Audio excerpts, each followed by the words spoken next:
What's up, Rockstars? It is time for some concerns, some drama, some things that you definitely know about, some things that are on a timed table. So if you want your game, you gotta answer by a certain time. Even then, you might be out some money. In fact, we all might be out some money. I'll talk about it here in a moment.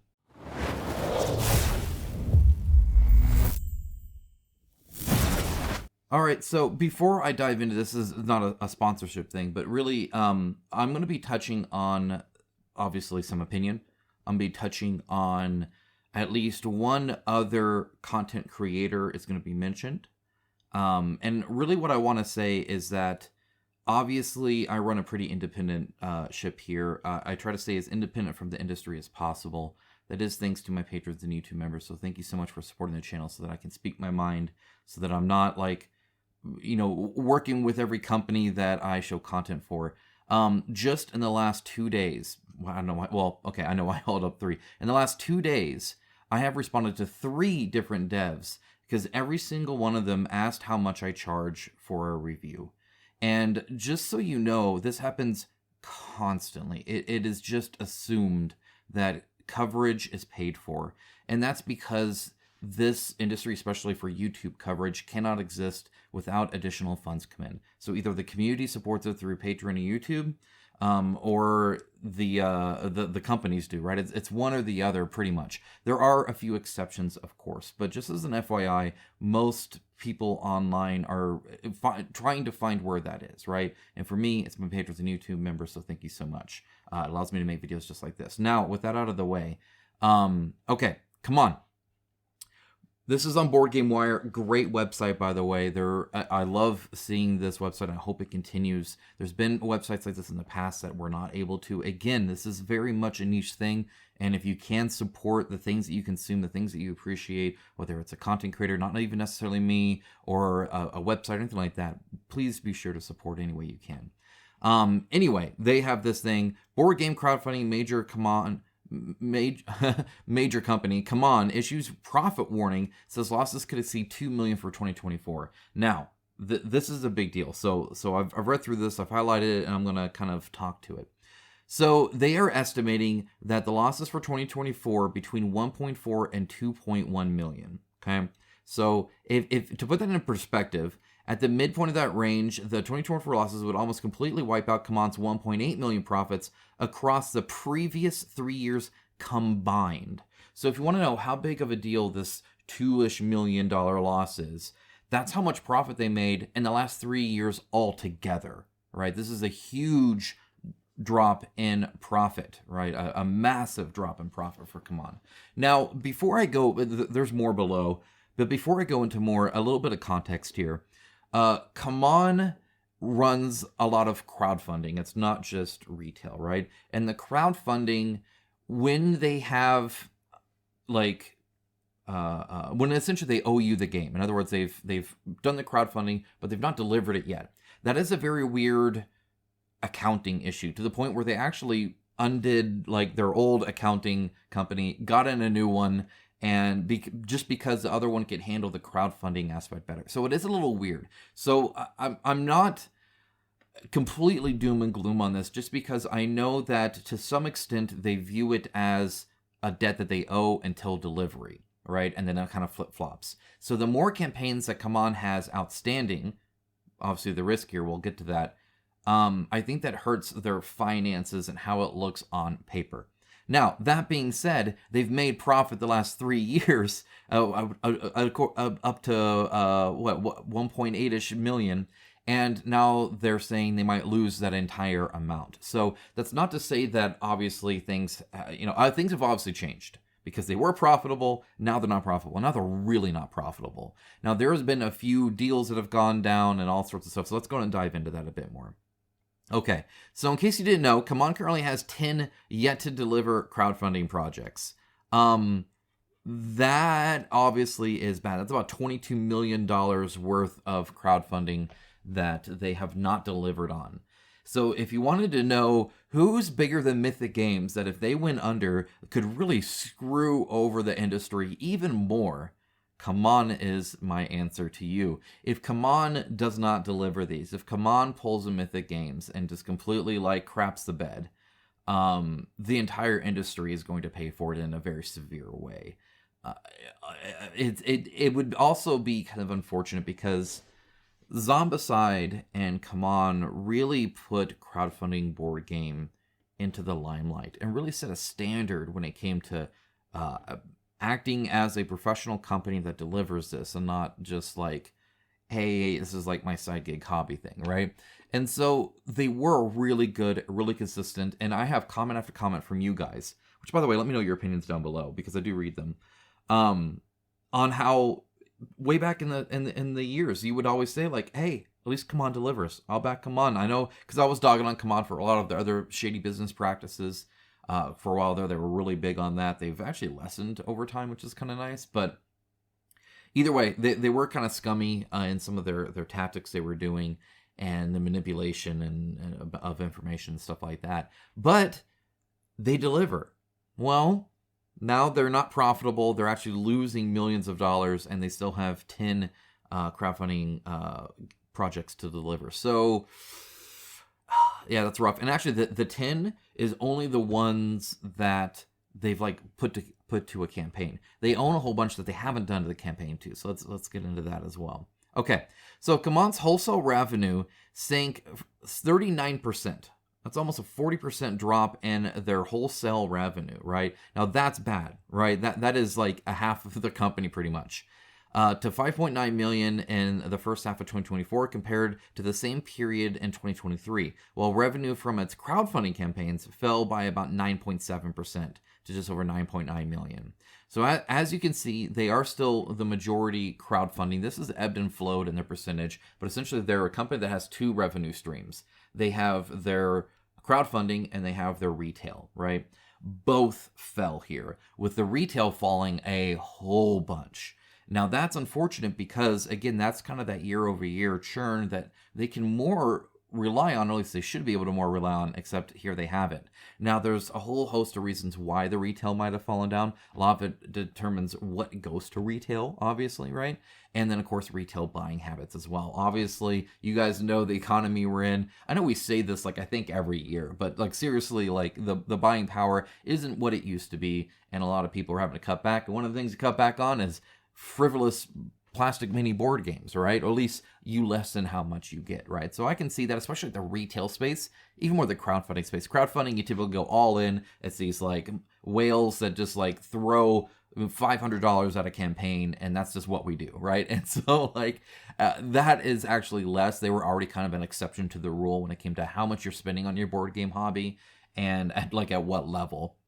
So either way, that's bad for both sides to be down. But the 40% drop in retail is crazy. That is insane. Because I don't think it was anything like, oh, they just couldn't supply. It's just, oh man, that's rough. And this is right before tariffs might be changing as well here in the US. So either way, the company's cash reserves, right? So just how much money they got in the bank has also diminished a ton. It says here they have diminishing going from 3.9 million at the end of 22 to 3.1 at the end of 2023. That's just a little bit. Well, I mean, a little bit. It's like almost a million. And it had fallen again to 1.9 at the halfway point of last year. Yeah, so to stay afloat, they're just churning through their own cash. Which means that there's no fallback either on like any of this. 1.9 million in the bank is much less than the 3.9 they had before. Literally a $2 million loss in cash reserves as well. This is not a good look. This is not great. This is rough. CMON also made two significant acquisitions last year, buying Japan brand, which does Love Letter Machikoro. Love Machikoro, by the way. So but I also have Machikoro, the like midnight edition or whatever. I don't know. It was from Target. It was pretty good. I like it. And picking up the intellectual property rights for a pair of stalled Kickstarter projects from troubled crowdfunding specialist Mythic Games in January 2024. Those two were Hell and Anastyr. So they now hold the reins on Hell and Anastyr. Would it not be ironic if, like, they go to campaign and they still deliver with a new company too? What a wild ride. Oh man. So I backed both of those. And so I'm just out the money already. And now here is the company that bought it saying, by the way, we're burning through our cash reserves. We have in the double digits campaigns we still have to deliver. And we're down 2 million in profit, where we're losing 2 million in profit now. And also our retail is like plummeting at almost 50%. Yikes. Yikes, yikes, yikes, yikes. Okay, all right. So, CMON has not offered Kickstarter backers of these games for their updates in the 13 months since IP acquisition. This is really kind of a big bummer for me because ideally, and this is happening on a lot of them, and I get it because they're busy working through the logistics, but honestly, it sucks that it sucks that the communication hasn't increased, right? One of the problems was just the lack of, what's going on. Even an update saying, hey, we're still working through it, thanks so much. By the way, here's the deadline again to get back to us, or anything like that, would be awesome. Or, hey, we've seen some of the comments and want to address them as we can, and then just kind of talk to it. It's not hard to write an update. It's not. Companies that don't make games write updates, right? Like Lazy Square Games every month has an update about nothing, and they're still able to do it. So if you have anything, even if it says, hey, we read the comments, hey, we hear what you're saying, and we're working on it, I promise we haven't forgotten about you, goes a long way. So to buy it, leave a comment saying, yo, we bought this, and then peace out again, yeah, not ideal. Not ideal. It's definitely not a good stewardship of the product you have. So now, going on from this, we also have this development here. In January this year, CMON hired the CEO of tabletop gaming YouTube channel Man vs. Meeple, and as its new global director of marketing. That's David Waybright. Okay, so what's going on here? Well, they've bought some IP. They have a whole bunch of other IP. Some of their IP they tried to sell.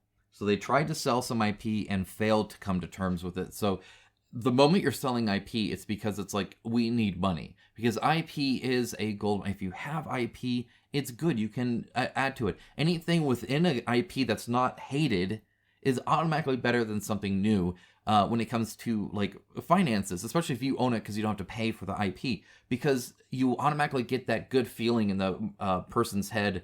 Oh, I liked that game. Oh, this is a new one in it. Or, oh, this is that world. I remember playing this back then, right? It's like inherently something that is almost priceless to companies.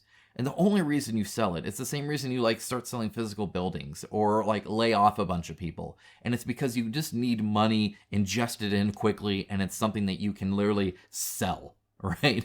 That's not even like the product. It's like just buy the rights to it. That's exactly what they were trying to do, and that failed. They also had two big investors that were going to get quite a big stake in CMON, and that failed as well. They didn't get the money in there. So two things fell that they were planning on.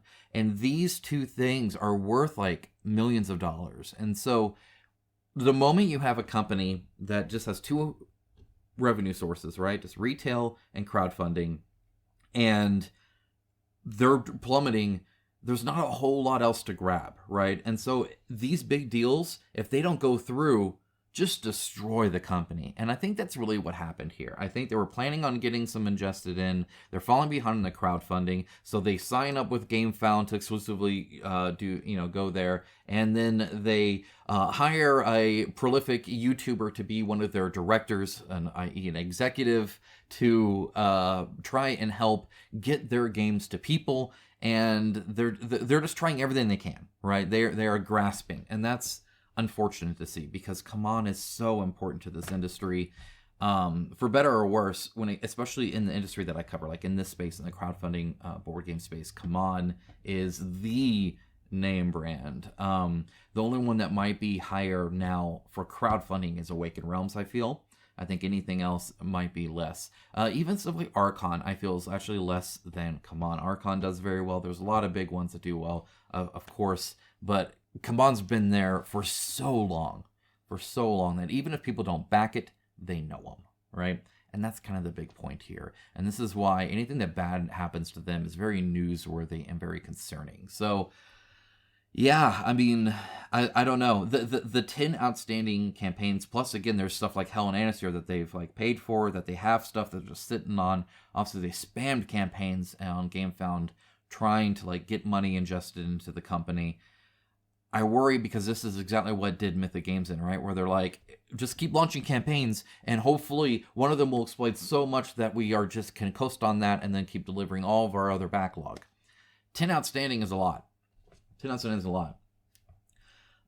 So I'm gonna be very real with you here. Very real. Okay. This is as honest as I can be. I don't recommend you back a CMON campaign until things chill out. Just like I won't. Unless it's a DC game. IP wins, guys. You know how it is. If they do DC, I'm going to be like, ooh, maybe it's worth the risk. Just being real with you guys. My biases are what they are. I love DC. I love comics. If they make a DC game again, even though they already owe me 2, I might jump. I don't know. But seriously, guys, this is not a good look. And hopefully they can claw their way out of this. Obviously, I mentioned another YouTuber, right? Man versus People here, becoming a director for CMON.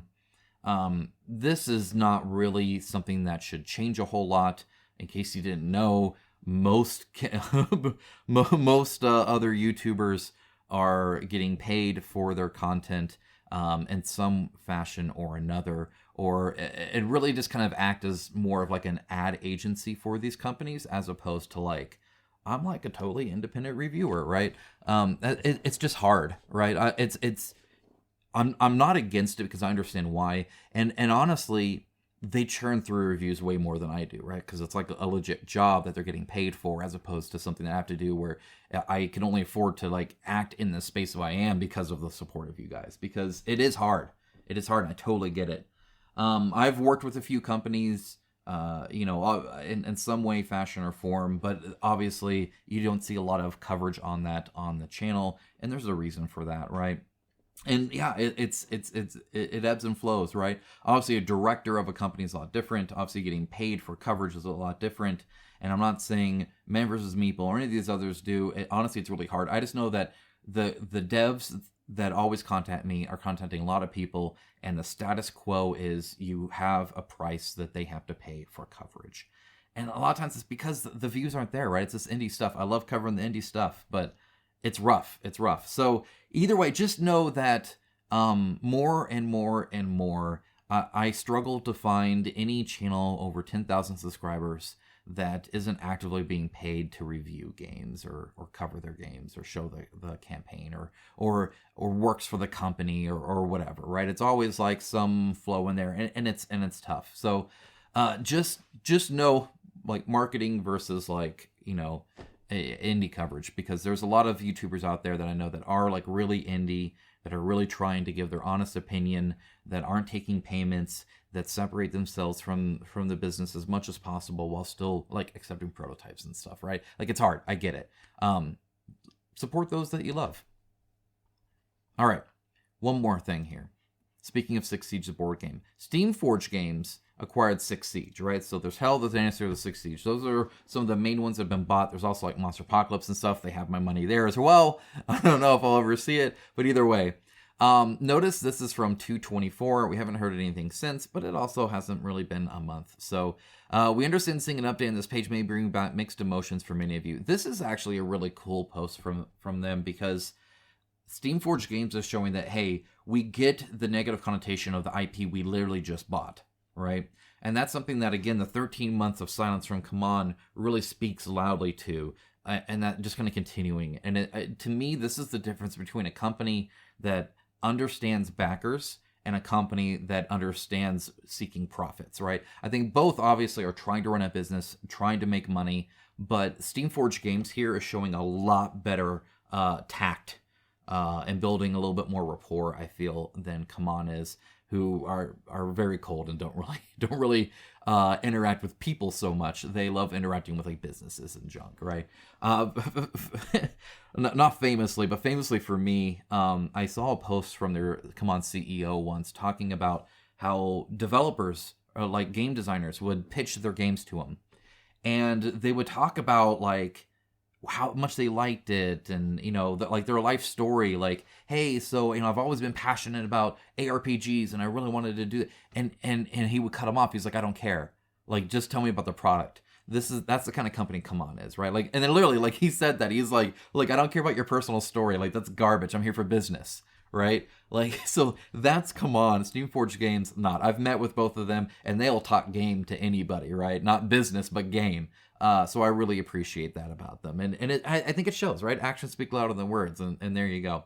Either way, right? They made Monster Hunter World. That did really well. They did Elden Ring. Delivering now. I haven't gotten mine yet. I know some of you have. Stop rubbing it in my face. I really want to see it. It looks really cool. Either way. For those who chose not to pay the additional contribution for Mythic, because if you did, I don't know if you knew this or not, but for the most part, they delivered. For the most part, I'm going to speak to that. They will be offering a subsidized way to get your game. That means it will still cost you. Just FYI, you will still be asked, right? So, I'll scroll down at the end. There's a comment I want to highlight to kind of speak to.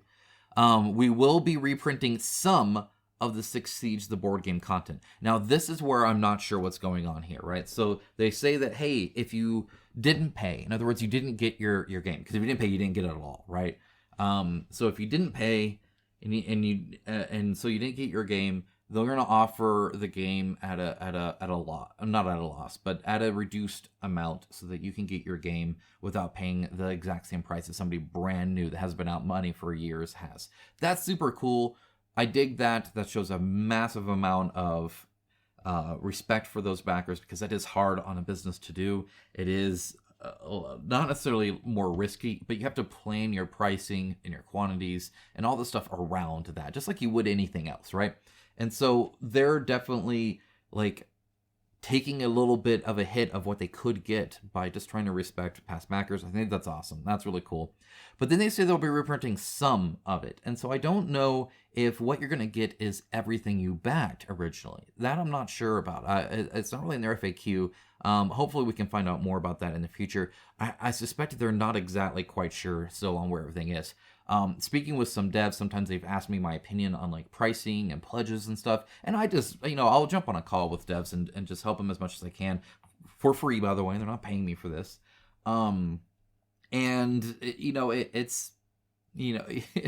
It's tough. It's tough because you could group things. And what if we include this? What if miniatures are separate? What if the add-ons this? This is how much we think it'll cost us at the scale that we're going to back. Can we, maybe make more in add-ons and make less on the core? And it's complex, right? And so and they do it like often close to when the campaign launches. They're still working it. So yeah, it'll be interesting to see where that is. Either way, if you are interested at all to even hear about this offer, there's a form here. I'm going to link down this in the description below, as well as the article. March 21st is when you need to see this.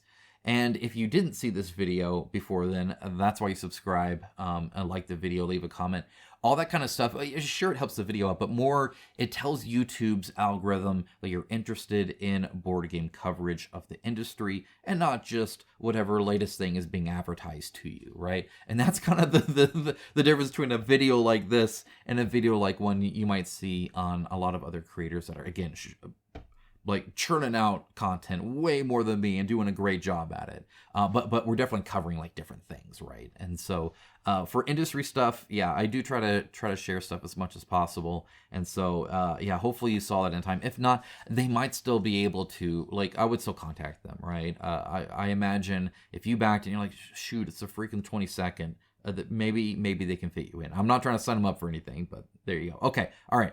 So down here, this comment here, they said, fill out the form in the unlikely event that this offer does not try to bleed me again and for an already fully paid pledge that now comes non-German and with reduced content. That's the problem, right? It's an unwinnable situation. There is no perfect situation besides Mythic Games delivered the game they promised you originally, way back when, right? Which obviously didn't happen. So now there's a new company that is just like out some money regardless, that either offers the content for free, and I don't even know like how that, I don't know of a board game company that's flushed enough to be able to deliver that to how many people were screwed over. And logistically, it's kind of a mess too. It's just rough. Oh, guys, man, I had to take a drink there. I was like dying. I don't know what that was. Man, I'm like crying. I'm just so sad, guys. It's a sad situation. And honestly, it is. It really is. There is no winning. And that's why they started first saying, we understand seeing an update. Even an update in this pledge is like a sting. Like, oh no, another 60. I forgot about that. I was finally happy. And now I remember all the money I've lost again, right? It's rough. It's rough. It's hard out there, guys. There's...